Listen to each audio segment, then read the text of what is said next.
नमस्कार दोस्तों, story book 12 में आप सभी का स्वागत है। सुनते हैं बहुत ही मज़ेदार कहानी। आराधना, राजन तुम्हारा पति है, उसके साथ इस तरह का व्यवहार ये ठीक नहीं है। लोग क्या कहेंगे कि तुम्हारे माता पिता ने तुम्हें यही संस्कार दिया है। आराधना एक ऐसी लड़की है जिससे भी मिलती है उसका दिल जीत लेती है। उसकी हंसी जैसे पतझड़ में बसंत लगती थी। सुंदरता तो ऐसी जैसे भगवान को कितनी फुर्सत थी इसे बनाते वक्त। हर एक चीज को इतनी बारीकी से नाप तोल कर बनाया, रंग जैसे चांदनी की किरण सी उजली। आंखें तो ऐसी कि कोई देखे तो बस देखता ही रहे। राजन की माँ सावित्री ने उसे एक अन्न समारोह में देखा था तो उसे देखते ही मन को मोह गई और अपने घर की बहू बनाने का निर्णय ले लिया। सबको ही आराधना की किस्मत पर नाज हुआ कि घर बैठे इतने बड़े घर का रिश्ता आ गया और बिना कोई दान दहेज के शादी भी हो गई। ये अलग बात है कि आराधना के पिता ने सब अपने हैसियत से बढ़कर किया, पर इस बात की खुशी थी कि बेटी वहाँ राज करेगी। हर पिता की तरह उनका भी ख्वाब सच हो गया था कि बेटी अच्छे घर में जाए। आराधना को अपनी किस्मत पर यकीन नहीं हो रहा था कि इतने अच्छे घर में उसकी शादी हुई है। इतना बड़ा घर, नौकर चाकर, सुख सुविधा की सारी चीज़ें जिसके बारे में वह कभी सोच भी नहीं सकती थी। शादी के कुछ महीनों तक तो सब अच्छा चलता रहा, पर धीरे धीरे राजन का गुस्सा सामने आने लगा। राजन का बहुत बड़ा बिजनेस था। हमेशा वह काम के सिलसिले में अक्सर देर से घर आता था, लेकिन आराधना उसका खाने का इंतजार करती थी। वह उसके आने पर ही साथ में खाना खाती थी। राजन जब घर आता तो हमेशा उसका मूड खराब रहता था। छोटी छोटी बातों पर देर रात हंगामा कर देता। कभी खाना अच्छा नहीं लगा तो कभी उसकी चीज़ें समय पर उसके हाथ में नहीं मिली, या उसके सामने आराधना का फोन बजा तो उसका गुस्सा आना तय था और वो गुस्सा फिर आराधना के गालों पर निशान छोड़ जाता। आराधना हमेशा कोशिश करती थी कि राजन का गुस्सा ना आए, लेकिन कोई ना कोई कमी निकाल कर राजन अपने काम पर का सारा गुस्सा आराधना पर निकाल देता। आराधना भी कब तक सहती। आज उसने राजन को उसी की भाषा में जवाब दे दिया तो उसकी सास आग बबूला हो गई कि क्या यही पत्नी का धर्म है। तुम्हें तो भगवान नरक में भी जगह नहीं देगा। इतने बड़े घर में शादी के लिए लड़कियां व्रत उपवास क्या क्या नहीं करती, और तुम्हें तो बैठे बिठाए मिल गया तो कोई कदर ही नहीं है।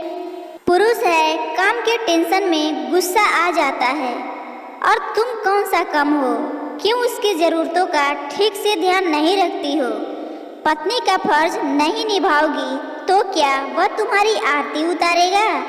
आराधना ने कहा, माँ जी, आज आपको बहुत बुरा लगा होगा, लेकिन इतने दिनों से जब मेरे साथ हो रहा था तो आपके मुंह से एक शब्द भी नहीं निकल रहा कि राजन क्यों बहू को मारता है। उसे ऐसा नहीं करना चाहिए।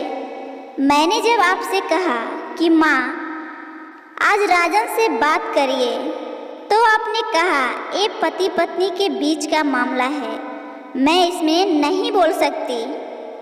तो अब आपको क्या हो गया, ये भी तो पति पत्नी के बीच का मामला है। और रही बात नरक में भी जगह नहीं मिलने की, तो आपको क्या लगता है कि अभी मैं स्वर्ग में हूँ। इतना बोलकर आराधना अपने कमरे में चली गई। सास ने कहा, तेरी इतनी हिम्मत कि तू अपनी गलती मानने की जगह मुझसे जबान लड़ाएगी। अभी तेरे माँ बाप को बुलाती हूँ। यही संस्कार दिए हैं अपनी बेटी को। गुस्से में उसकी सास ने आराधना के माता पिता के पास फोन लगाने अपने कमरे में चली गई। सास का फोन जाते ही आराधना के माता पिता तुरंत आराधना के ससुराल पहुँचे। उसकी सास ने सारी बातें मिर्च मसाला लगाकर बताई, जैसे राजन की कोई गलती ही न हो। उसकी बातों को सुनकर आराधना के माता पिता ने भी आराधना को ही दोषी मान लिया और आराधना पर ही बरस पड़े। आराधना की माँ ने कहा, बेटी, क्या हमने तुम्हें यही संस्कार दिए हैं कि तुम पति पर हाथ उठाओ? क्या हमने तुम्हें इसलिए इतना पढ़ाया लिखाया तुम अपने पति का सम्मान ना करो? क्या कमी है राजन में? बस यही ना कि उसे गुस्सा ज़्यादा आता है। किस मर्द को गुस्सा नहीं आता? क्या तुम्हारे पिता को गुस्सा नहीं आता? तो क्या मैंने कभी उन पर हाथ उठाया है? और अगर राजन ने तुम पर कभी गुस्से से हाथ उठा भी दिया तो ये पति का अधिकार है। क्या तुम इस बात को इग्नोर नहीं कर सकती हो? अगर तुम भी इसी तरह से करती रही तो तुम्हारी गृहस्थी कैसे चलेगी? माँ पिताजी, ये एक दिन की बात नहीं है। हमारी शादी के 1 साल हो गए हैं और इस 1 साल में मैंने शायद ही कोई दिन बिना थप्पड़ खाए बिताया हो। और जब भी आप लोगों को बताया तो आप लोगों ने मुझे ही एडजस्ट करने की सलाह दी। कभी राजन से बात करने की कोशिश भी नहीं की। क्या पति का अधिकार सिर्फ उस पर हाथ उठाना, उस पर अपना गुस्सा निकालना है? क्या पत्नी की कोई भावना नहीं है? क्या उसका कोई आत्मसम्मान नहीं है? क्या वो इंसान नहीं है? उसे दर्द नहीं होता या उसे जानवर समझ लिया जाता है जिसे जब चाहा पीट लिया? जानवर भी अपनी सुरक्षा के लिए पलटकर जवाब देता है। तो मैं तो जीती जागती इंसान हूँ, कब तक सहन करूँ? और आप लोग ही तो कहते थे कि गलत करने से ज़्यादा गलत सहना गुनाह है। अब जब मैंने अपने आत्मसम्मान के लिए कदम उठाया तो आप सब मुझे शेरनी से चूहिया क्यों बनाना चाहते हैं? माँ पिताजी, अब और नहीं रह सकती मैं ऐसे इंसान के साथ। आराधना ने अपने माता पिता से कहा, बेटा, लेकिन तुम्हारी छोटी बहन की शादी होने वाली है। ऐसे में तुम अपना घर छोड़कर मायके आ जाओगी तो वो लोग भी क्या सोचेंगे छोटी के बारे में? कहीं इस वजह को जानकर उन लोगों ने रिश्ता तोड़ दिया तो? क्योंकि ऐसी बातें छुपती थोड़ी ही है। हम समाज में क्या जवाब देंगे? आराधना के पिता ने आराधना को समझाने की कोशिश की। तभी उसकी सास ने गुस्से में कहा, अगर तुम में इतना ही घमंड है तो निकल जाओ इस घर से। इस घर में तुम्हारे लिए कोई जगह नहीं है। जब बाहर जाकर धक्के खाओगी तो अकल ठिकाने आ जाएगी कि कितने ऐसे आराम से रहती थी। अपने घमंड में तुम खुद अपनी जिंदगी खराब कर रही हो। आराधना ने कहा, आप क्या मुझे इस घर से निकालेंगे? मैं खुद इस घर को छोड़कर जा रही हूँ। इस नरक में रहने से अच्छा कि बाहर जाकर धक्के ही खा लूँगी। और हाँ माँ पिताजी, आप लोग भी परेशान मत होइए। मैं आप लोगों पर भी बोझ नहीं बनूंगी। मैं अपने आप को खुद संभाल सकती हूँ। आराधना ने अपने सास सावित्री देवी और अपने माता पिता को अपना फैसला सुनाया और अपना सामान लेकर वहाँ से जाने लगी।